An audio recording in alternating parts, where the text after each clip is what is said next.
Ontem foi o dia do Cerrado, o segundo maior bioma do país e da América do Sul. São 2 milhões de quilômetros quadrados de savana, onde vivem 1.500 espécies catalogadas de animais e mais de 12 mil de plantas. Apesar dessa riqueza, ele é o bioma mais ameaçado. Só no primeiro semestre, mais de 4 mil quilômetros quadrados foram desmatados, segundo o Instituto Nacional de Pesquisas Espaciais. Pois é, e isso coloca em risco não só a biodiversidade, mas também o abastecimento de água em várias regiões do país. Esse é o assunto da entrevista com a professora do Departamento de Ecologia da Universidade de Brasília, Mercedes Bustamante, que integra o painel intergovernamental sobre mudanças climáticas e é uma das principais especialistas em cerrado no país. A situação do cerrado hoje é bastante preocupante, né? É um bioma que já perdeu quase 50% dessa cobertura vegetal original. Esse desmatamento ele vem se acentuando e a gente observa hoje novas frentes de desmatamento no cerrado. Então, o cerrado avança, o desmatamento no cerrado avança para os últimos grandes fragmentos de vegetação conservada no norte do bioma, que é essa região que a gente conhece como Mato Piba, né? A junção aí dos estados Maranhão, Tocantins, Piauí e Bahia.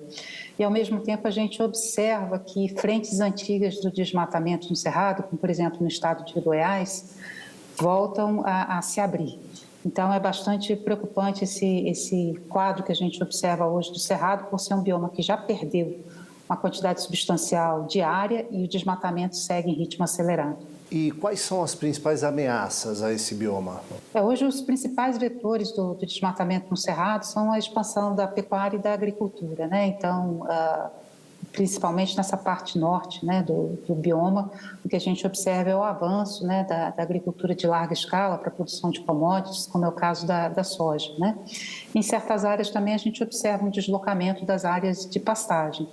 Então, a agricultura e a pecuária são os principais vetores hoje de desmatamento do cerrado, mas a gente tem outros empreendimentos também que são preocupantes, como a mineração, a questão das hidrelétricas, né? Então, há necessidade aí realmente de repensar o ordenamento territorial e planejamento do uso do cerrado. Professora Mercedes, quem defende esse modelo diz que é necessário avançar justamente para que haja o avanço econômico, para garantir as exportações do país. Como é o seu olhar a respeito disso? O que o país perde também quando se avança sobre esse bioma? Eu acho que é uma questão de fazer o balanço correto, né, Aldo? A gente precisa pensar o que é o ganho que isso traz para o país e aonde estão sendo embutidos os prejuízos desse processo de conversão em larga escala, né? Então, o cerrado ele presta uma série de serviços chamados serviços ecossistêmicos, estão associados à conservação de água, à produção de água. Ele abastece 8 das 12 regiões hidrográficas brasileiras, então a sua contribuição está além da própria região do cerrado. Então, esse processo de conversão vem tornando o cerrado mais quente, mais seco, diminuindo a vazão dos grandes rios.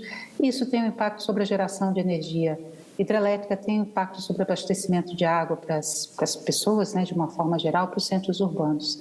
Então, isso tem um custo também que não está embutido quando a gente fala no valor que a agricultura agrega, né?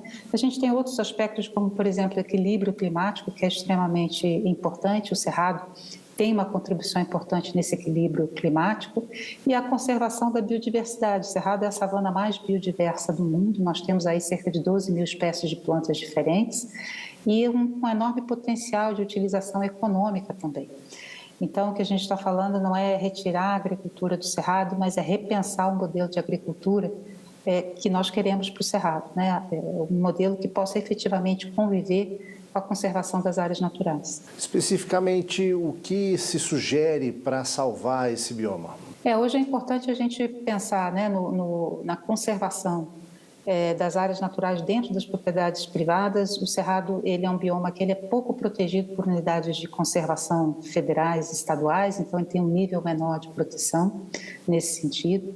E ele também é menos protegido pelo Código Florestal. Pelo Código Florestal, dentro da propriedade privada, nós podemos desmatar até uma fração de 65% no cerrado, na fronteira com a Amazônia, e 80% nas outras partes do bioma.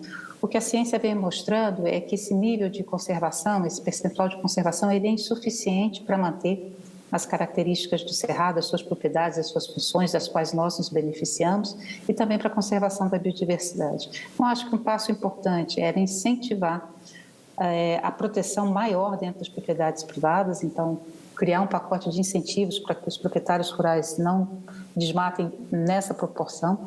Ao mesmo tempo, uma parte significativa desses desmatamentos são ilegais, ou seja, não passam pelo processo de licenciamento. Então, a gente precisa efetivamente de colocar a legislação ambiental para funcionar, né, e autorizar esses desmatamentos para que se possa fazer um planejamento adequado. O terceiro aspecto importante, Aldo, nós temos uma enorme extensão de áreas degradadas no Cerrado. Áreas que foram abertas, não foram utilizadas da forma correta e hoje têm uma produtividade muito baixa. Então, esse enorme espaço de áreas degradadas, ele poderia ser utilizado para restauração. E essa restauração pode ser tanto uma restauração para novas áreas de uso econômico, né, reduzindo o desmatamento nas fronteiras do desmatamento, ou para a própria conservação do cerrado nativo, facilitando a conexão dos fragmentos e auxiliando, né, na conservação da biodiversidade e das funções do cerrado. Então, o que a gente precisa efetivamente é de um plano, mas sobretudo de vontade política, né, e de presença do Estado para fazer valer a legislação ambiental.